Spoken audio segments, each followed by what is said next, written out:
On this episode of China Uncensored, this African country now knows what it feels like to get owned by the Chinese Communist Party.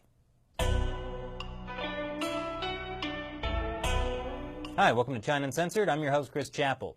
Zambia is a landlocked country in southern Africa, and it's poised to be the next African country to fall prey to the Chinese Communist Party's predatory lending practices.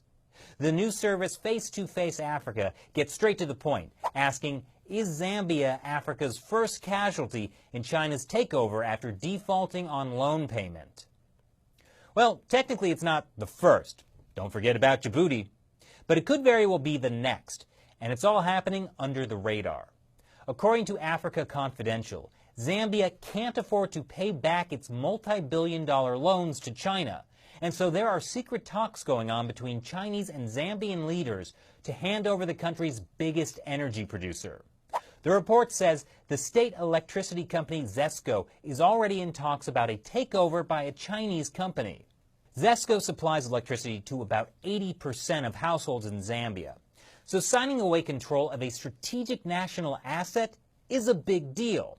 But it doesn't end there. The same report also revealed that Zambia is poised to hand over the Lusaka International Airport to China. That's in addition to all the Zambian copper, nickel, and cobalt mines that are already run by Chinese companies. And Zambia's state-owned TV and radio news channel, ZNBC, is already 60% Chinese-owned, which might explain why you see lots of news reports lately about Zambia-China friendship, but not so many reports about all those Chinese takeovers. Of course, a Zambian government spokesperson has gone into denial mode, saying that all stories relating to the sale or takeover of public assets by China are false.